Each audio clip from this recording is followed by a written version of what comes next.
नमस्कार. सादर करीत आहोत ठाणे वार्ता. ठळक घडामोडी. विमान अपघातात उपमुख्यमंत्री अजित पवार यांच्या निधनावर उपमुख्यमंत्री शिंदेंची साश्रू नयनांनी श्रद्धांजली. ठाण्यातील काही भागात शुक्रवारी 6 तास पाणीपुरवठा राहणार बंद आणि येत्या 3 फेब्रुवारी रोजी KDMC महापौर पदाची निवडणूक. आम्हाला फेसबुक आणि यूट्यूबवर फॉलो करायला मात्र विसरू नका. तर पाहूया ठळक घडामोडी विस्तृतपणे, पण काही क्षणातच. रोज रोज तेच राजकीय कार्यक्रम बघून कंटाळलात ना? अहो, मग ठाणे वार्ता श्रीस्थानक आता तुम्हाला नवनवीन कार्यक्रमांचा आनंद लुटण्याची संधी देते. आपल्या घरातील लग्न, मुंज, कोणतंही शुभकार्य अशा विविध घटनांचा आनंद आपण ठाणे वार्ता श्रीस्थानक वाहिनीवर लुटू शकता आणि सगळ्यांपर्यंत पोहोचवू शकता. यासाठी फक्त एवढंच करायचं, या दूरध्वनी क्रमांकावर संपर्क साधायचा. आपले कार्यक्रम आमच्यापर्यंत सगळ्यांपर्यंत पोहोचवायचे. आपण पाहत आहात श्रीस्थानक वाहिनी, ठाणे जिल्ह्याचं मुख्य व्यासपीठ. ठाणे वार्ता पहा श्रीस्थानक वाहिनीवर. आता सकाळी 9:15 पासून रात्री 9:15 पर्यंत ठाणे वार्ता, ठाण्यातील पहिलं दृकश्राव्य माध्यम. ठाणे वार्ता आणि श्रीस्थानक वाहिनीचं लाईव्ह स्ट्रीमिंग. ठाणेवार्ता.com वरील लाईव्ह स्ट्रीमवर क्लिक करा आणि अगदी मोबाईलवरही ठाणे वार्ता श्रीस्थानक वाहिनीचा आनंद लुटा. यासाठी आमचं ॲप डाउनलोड करा. ठाणे वार्ता पहा श्रीस्थानक वाहिनीवर. आता सकाळी 9:15 पासून रात्री 9:15 पर्यंत ठाणे वार्ता, ठाण्यातील पहिलं दृकश्राव्य माध्यम. आपण पाहत आहात श्रीस्थानक वाहिनी, ठाणे जिल्ह्याचं मुख्य व्यासपीठ. आज माझा मोठा भाऊ हरपल्यासारखी भावना आहे. अजित पवार हे केवळ नेते नव्हते, तर ते एक अभ्यासू, वेळेचे भान ठेवणारे आणि प्रशासनावर मजबूत पकड असलेलं व्यक्तिमत्व होतं. अशा शब्दात उपमुख्यमंत्री एकनाथ शिंदे यांनी अजित पवार यांच्या निधनावर तीव्र शोकभावना व्यक्त केली आहे. बारामतीजवळ विमान उतरत असताना झालेल्या भीषण अपघातात महाराष्ट्राचे उपमुख्यमंत्री अजित पवार यांचं दुर्दैवी निधन झालं आहे. या घटनेमुळे संपूर्ण राज्यात शोककळा पसरली असून राजकीय, सामाजिक आणि प्रशासकीय स्तरावरून श्रद्धांजली अर्पण करण्यात येते. अपघाताची बातमी समजताच उपमुख्यमंत्री एकनाथ शिंदे बारामतीकडे रवाना झाले. रवाना होण्यापूर्वी त्यांनी माध्यमांशी संवाद साधताना अजित पवार यांच्याशी असलेल्या आपल्या आठवणींना उजाळा दिलाय. आम्ही अनेक वर्षे एकत्र काम केलं. अजित पवार पहाटेपासूनच कामाला लागायचे. सकाळी 6 वाजता देखील त्यांनी आदेश दिल्याचं मी स्वतः पाहिलं आहे. प्रत्येक विषयाचा सखोल अभ्यास करून ते बोलायचे. रोख ठोक स्वभाव असला तरी मनानं ते अत्यंत निर्मळ होते, असं शिंदे यांनी सांगितलं. मंत्रिमंडळात जेव्हा राज्याच्या आर्थिक स्थितीबाबत चर्चा व्हायची, तेव्हा अजित पवार नेहमीच वास्तव मांडायचे आणि योग्य ती दिशा सुचवायचे. त्यांचा अनुभव, अभ्यास आणि प्रशासनावरील पकड आम्हा सर्वांसाठीच मार्गदर्शक होती, असं त्यांनी नमूद केलं. काल परवा एका कार्यक्रमात त्यांची भेट झाल्याची आठवण सांगताना शिंदे भावूक झाले. आज त्यांच्या जाण्यानं पवार कुटुंबाचंच नाही तर संपूर्ण महाराष्ट्राचंच मोठं नुकसान झालं आहे. मी त्यांना मनापासून आदरांजली अर्पण करतो, अशा शब्दात त्यांनी आपल्या भावना व्यक्त केल्या. राज्याचे उपमुख्यमंत्री आणि राष्ट्रवादी काँग्रेसचे अध्यक्ष अजित पवार यांचं आज सकाळी बारामती विमानतळावर झालेल्या भीषण विमान अपघातात निधन झालंय. या भीषण अपघातात अजित पवारांसह विमानातील एकूण 6 जणांचा मृत्यू झाला असल्याची माहिती प्रशासनाकडून देण्यात आली. अजित पवार आज सकाळी मुंबईहून एका खाजगी विमानानं बारामतीकडे रवाना झाले होते. आगामी जिल्हा परिषद निवडणुकांच्या पार्श्वभूमीवर त्यांच्या बारामतीत 4 जाहीर सभा आयोजित करण्यात आल्या होत्या. सकाळी साधारण 9:15च्या सुमारास विमान बारामती विमानतळाच्या धावपट्टीवर उतरत असताना हा अपघात झाला. प्राथमिक अहवालानुसार लँडिंगच्या वेळी विमानाला तांत्रिक अडचण आली, ज्यामुळं वैमानिकाचं नियंत्रण सुटलं. विमान धावपट्टीच्या बाजूला जाऊन आदळलं आणि त्यानंतर विमानानं भीषण पेट घेतला. बघता बघता संपूर्ण विमान आगीच्या भक्ष्यस्थानी पडलं. या विमानात अजित पवारांसोबत त्यांचे सुरक्षा रक्षक आणि चालक दलाचे सदस्य असे एकूण 6 जण होते. या 6 जणांचा या भीषण आगीत होरपळून मृत्यू झाला. घटनास्थळी अग्निशमन दल आणि स्थानिक पोलिसांनी तातडीनं धाव घेऊन बचाव कार्य सुरू केलं. मात्र आगीची तीव्रताच एवढी मोठी होती की कुणाचेही प्राण वाचवता आले नाहीत. अजित पवार यांच्या निधनामुळं संपूर्ण महाराष्ट्र राज्यावर शोककळा पसरली आहे. राजकारणातील एक कणखर नेतृत्व आणि कार्यसम्राट म्हणून ओळखले जाणारे दादा अशा प्रकारे अचानक एक्झिट घेतील यावर कोणाचाही विश्वासच बसत नाहीये. मुख्यमंत्री देवेंद्र फडणवीस आणि इतर सर्व पक्षीय नेत्यांनी या घटनेवर तीव्र दुःख व्यक्त केलं आहे. ठाणे महानगरपालिकेच्या स्वतःच्या पाणीपुरवठा योजनेतील किरवली इथं मुख्य जलवाहिनीमधून पाणी गळती होत असून सदरची पाणी गळती बंद करण्यासाठी तसंच इंदिरानगर संपची साफसफाई करण्याचं नियोजन करण्यात आलं आहे. त्या अनुषंगानं शुक्रवार 30 जानेवारी रोजी सकाळी 9 पासून दुपारी 3 वाजेपर्यंत 6 तासाचा स्वतःच्या पाणीपुरवठा योजनेचा शटडाऊन घेणं आवश्यक आहे. परिणामी सदर दिवशी मेसर्स स्टेम प्राधिकरणाचा पाणीपुरवठा झोनिंग करून सुरू ठेवण्यात येणार आहे. त्या अनुषंगानं शुक्रवारी रोजी सकाळी 9 ते दुपारी 3 वाजेपर्यंत Ghodbunder road, Vartaknagar, Ritu park, jail, Gandhinagar, Rustomjee, Siddhachal, Samtanagar, Siddheshwar, Eternity, Johnson, Indiranagar, Srinagar, Lokmanyanagar, Savarkarnagar, Rupadevi Pada, Kisan नगर इत्यादी भागात 6 तासांसाठी पाणीपुरवठा बंद राहणार आहे. या शटडाऊनमुळं पाणीपुरवठा पूर्वपदावर येईपर्यंत पुढील 1 ते 2 दिवस कमी दाबानं पाणी पुरवठा होण्याची शक्यता आहे. तरी नागरिकांनी पाण्याचा योग्य तो साठा करून ठेवावा आणि महानगरपालिकेला सहकार्य करावं असं आवाहन महापालिकेतर्फे करण्यात आलं आहे. अजितदादा पवारांच्या निधनानंतर एपीएमसी फळ मार्केटमध्ये श्रद्धांजली वाहण्यात आली आणि 1 दिवसाचा बंद पाळण्याचा निर्णय घेण्यात आला. महाराष्ट्र राज्याचे लाडके उपमुख्यमंत्री आणि राष्ट्रवादी काँग्रेस पक्षाचे अध्यक्ष अजितदादा पवार यांचं आज बारामती इथं विमान दुर्घटनेत दुःखद निधन झालं. एपीएमसी फळ मार्केटमधील तमाम व्यापारी, माथाडी कामगार आणि बांधवांनी त्यांना भावपूर्ण श्रद्धांजली अर्पण केली. त्यांच्या निधनामुळं नवी मुंबईतील एपीएमसी फळ मार्केट गुरुवार 29 जानेवारी रोजी 1 दिवसाचा दुखवटा पाळत बंद ठेवण्यात येणार आहे. येत्या 3 फेब्रुवारी रोजी केडीएमसी महापौरपदाची निवडणूक पार पडणार आहे.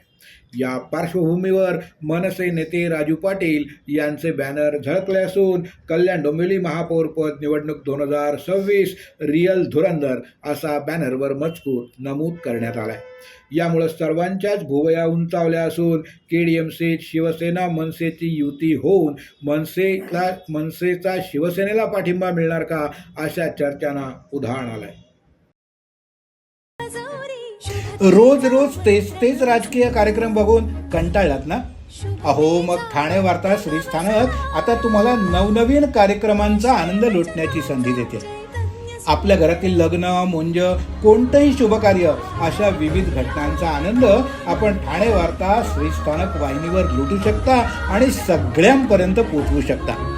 यासाठी फक्त एवढंच करायचं, या दूरध्वनी क्रमांकावर संपर्क साधायचा. आपले कार्यक्रम आमच्यापर्यंत सगळ्यांपर्यंत पोहोचवायचे. आपण पाहत आहात श्री स्थानक वाहिनी, ठाणे जिल्ह्याचं मुख्य व्यासपीठ. ठाणे वार्ता पहा श्री स्थानक वाहिनीवर. आता सकाळी 9:15 पासून रात्री 9:15 पर्यंत ठाणे वार्ता, ठाण्यातील पहिलं दृकश्राव्य माध्यम. ठाणे वार्ता आणि श्री स्थानक वाहिनीचं लाईव्ह स्ट्रीमिंग ठाणेवार्ता.com वरील लाईव्ह स्ट्रीमवर क्लिक करा आणि अगदी मोबाईलवरही ठाणे वार्ता श्री स्थानक वाहिनीचा आनंद लुटा.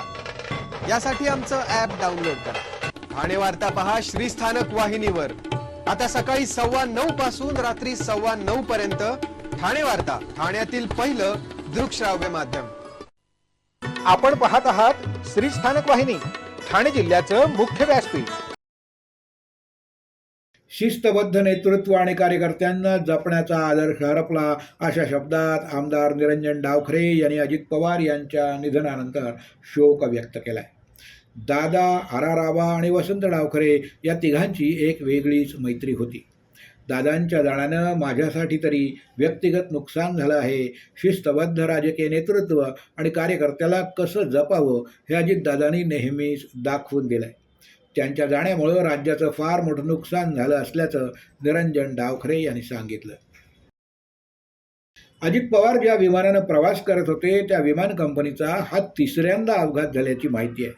त्यामुळं संबंधित विमान कंपनीनं त्यांच्या विमानांची योग्य देखभाल आणि मेंटेनन्स केली आहे की नाही याची सखोल चौकशी झाली पाहिजे, असे उद्गार शिवसेना प्रवक्ते राजू वाघमारे यांनी व्यक्त केले.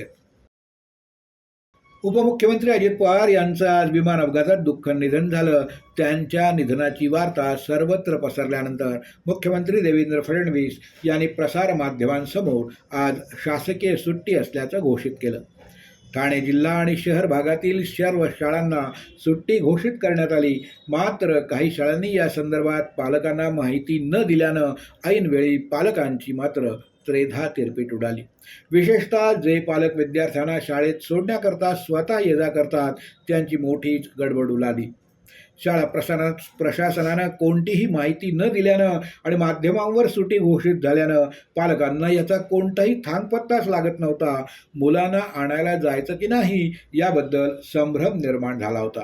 तर सर्व शाळांना सुट्टी घोषित झाली असताना दुपारच्या सत्रातील काही शाळा मात्र वेळेत सुरू झाल्या होत्या.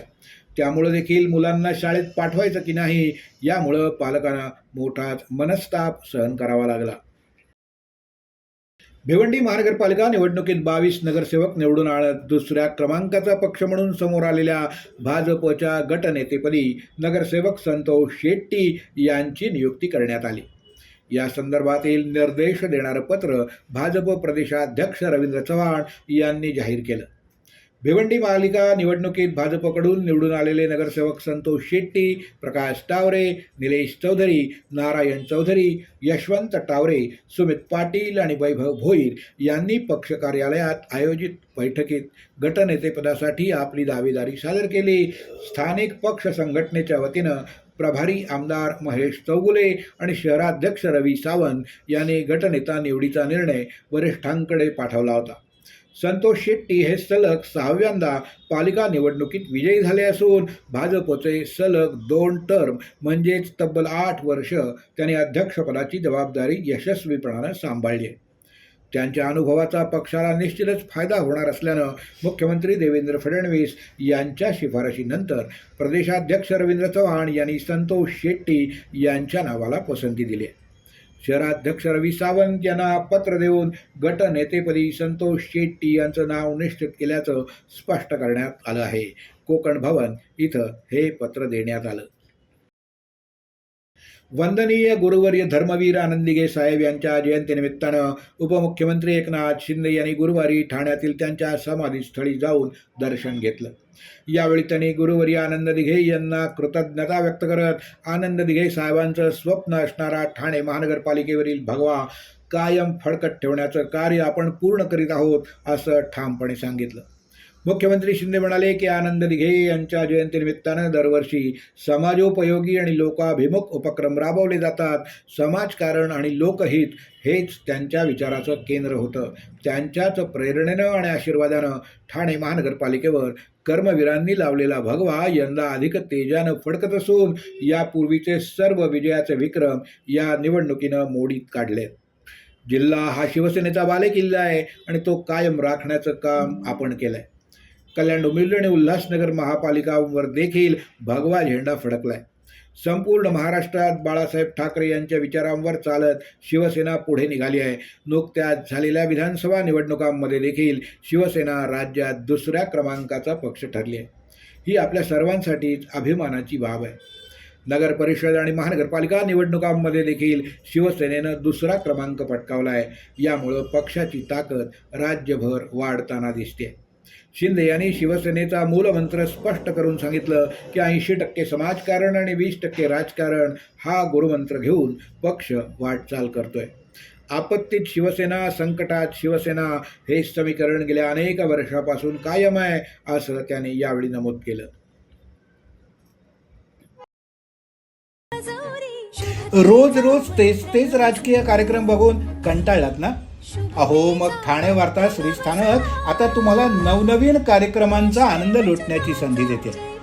आपल्या घरातील लग्न, मुंज, कोणतंही शुभकार्य अशा विविध घटनांचा आनंद आपण ठाणे वार्ता श्रीस्थानक वाहिनीवर लुटू शकता आणि सगळ्यांपर्यंत पोहोचवू शकता. यासाठी फक्त एवढंच करायचं, या दूरध्वनी क्रमांकावर संपर्क साधायचा. आपले कार्यक्रम आमच्यापर्यंत सगळ्यांपर्यंत पोहोचवायचे. अहो, आपण आपलं घर स्वच्छ, सुंदर, नीटनेटकं ठेवतो ना, मग आपण आपल्या शहराच्या बाबतीत उदासीन का? आपलं शहर स्वच्छ, सुंदर आणि नीटनेटकं ठेवणं ही आपली जबाबदारी आहे, हो ना? मग उचला फोन आणि विना परवाना होर्डिंग्स, बॅनर्स कुठे दिसले तर 1800-222-108 या टोल फ्री क्रमांकावर कळवा किंवा 7506946-155 या भ्रमणध्वनीद्वारे आपली तक्रार नोंदवा किंवा महापालिकेने तयार केलेल्या स्टार ग्रेड ॲप्लिकेशनद्वारे आपली तक्रार नोंदवा.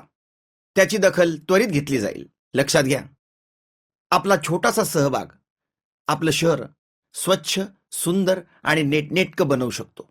जसं आपलं घर तसं आपलं ठाणे शहर. आपण आपले कार्यक्रम किंवा बातम्या आम्हाला ठाणेवार्ता@gmail.com या ईमेलवर कळवू शकता. ठळक घडामोडी शेवटी पुन्हा एकदा. विमान अपघातात उपमुख्यमंत्री अजित पवार यांच्या निधनावर उपमुख्यमंत्री शिंदेंची साश्रू नयनांनी श्रद्धांजली. ठाण्यातील काही भागात शुक्रवारी 6 तास पाणी पुरवठा राहणार बंद आणि येत्या 3 फेब्रुवारी रोजी KDMC महापौरपदाची निवडणूक. या होत्या ठाणे वार्ता. आपली एखादी बातमी बघायची राहून गेली असेल तर आपण ठाणेवार्ता.in या आमच्या संकेतस्थळाला किंवा आमच्या फेसबुक पेज तसंच यूट्यूब चॅनलला अवश्य भेट द्या. तर मग पुन्हा भेटूया पुढल्या बातमीपत्रात, फक्त श्री स्थानक वाहिनीवर. धन्यवाद.